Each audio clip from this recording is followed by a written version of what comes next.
Hi friends, welcome to deals of Gowri. So எல்லார் வீட்லேயும் வரலட்சுமி நோன்பு நல்லபடியாக செலிப்ரேட் பண்ணியிருப்பீங்கன்னு நம்புகிறேன்.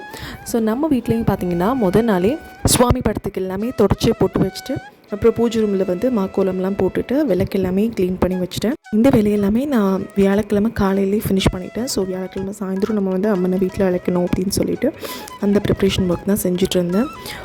ஸோ முதல்ல நம்ம வந்து கலசம் நீர் வந்து ரெடி பண்ணிக்கணும். ஸோ வந்து அதில் வந்து மங்கள பொருட்கள் எல்லாமே 7 இல்லைன்னா 9 மங்கள பொருட்கள் வந்து சேர்த்து அந்த கலச நீர் ரெடி பண்ணிவிட்டு, அப்புறம் வந்து நம்ம வந்து அம்மனை வீட்டுக்குள்ளே அழைக்கிறதுக்காக ஃபஸ்ட்டு அம்மனுக்கு தான் வந்து தாம்பூலம் வைக்கணும். ஸோ வந்து புகுந்த வீட்டிலேருந்து அம்மா வந்து பிறந்த வீட்டுக்கு வந்தால் நம்ம இப்படிலாம் வந்து உபசாரணைகள் செய்வோமோ அந்த மாதிரி நம்ம வந்து அம்பாவை வந்து நல்ல மஞ்சள் பூசி பொட்டு வச்சு பூ வச்சு தாம்பூலம் கொடுத்து நம்ம வீட்டுக்குள்ளே வந்து அழைக்கணும். ஸோ கலசம் ரெடி பண்ணதுக்கு அப்புறமா தான் நம்ம வந்து அம்மனை வந்து அலங்காரம் செய்ய ஸ்டார்ட் பண்ணணும். ஸோ வந்து நம்ம பச்சரிசி போட்டும் வந்து கலசம் ரெடி பண்ணலாம், இல்லைனா நீர் நிரப்பி அந்த மங்கள பொருட்கள்லாம் போட்டு கலசம் ரெடி பண்ணலாம். ஸோ பேக்ரவுண்ட் டெக்கரேஷன்ஸ் எல்லாம் செட் பண்ணிட்டு நைட்டு தூங்குறதுக்கே பார்த்திங்கன்னா ஒரு 1:30-2 மணிக்கிட்ட ஆயிடுச்சு. திரும்ப அடுத்த நாள் காலையில் வந்து அம்பாளுக்கு பிரசாதம் வச்சு சுவாமி கும்பிட்டாச்சு. ஸோ 3 வேளையுமே நம்ம பிரசாதம் படைக்கணும்.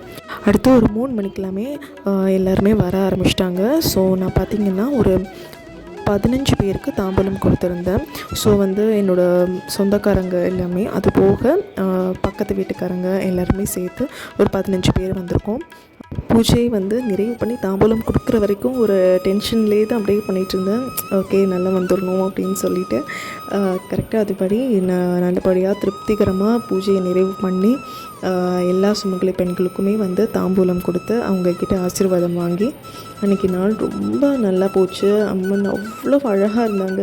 பார்க்குறவங்க எல்லாருமே சொன்னாங்க அவ்வளோ அழகாக இருக்காங்கன்னு சொல்லிட்டு.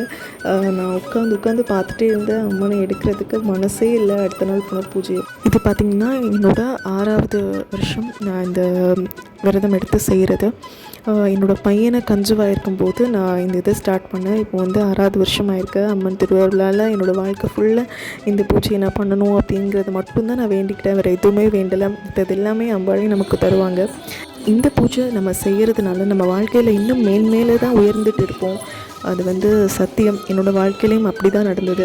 முதல் வருஷம் நான் இந்த பூஜை செய்கிறப்போ நாங்கள் எப்படி இருந்தோமோ அதை விட இன்றைக்கி நல்லாவே இருக்கிறோம். ஸோ அதுக்கு எல்லாத்துக்குமே காரணம் அம்மா தான். அதுக்கப்புறமா அடுத்த நாள் காலையில் பூஜை பண்ணிவிட்டு நம்ம வந்து அந்த அம்பாளோட முகத்தை வந்து அரிசி பானையில் வச்சுட்டு அந்த தேங்காய் பச்சரிசி அதெல்லாமே வந்து நம்ம ஏதாவது ஸ்வீட் செஞ்சு சாப்பிட்டுக்கலாம். அப்புறமா நம்ம வச்சுருக்க நகை திங்ஸ் எல்லாமே நம்ம வந்து அடுத்த வருஷத்துக்கு அப்படியே பேக் பண்ணி வச்சிடணும். ஸோ எங்கள் வீட்டு அம்மன் எப்படி இருந்தாங்கன்னு சொல்லிட்டு கமெண்ட்டில் சொல்லுங்கள். பாய்.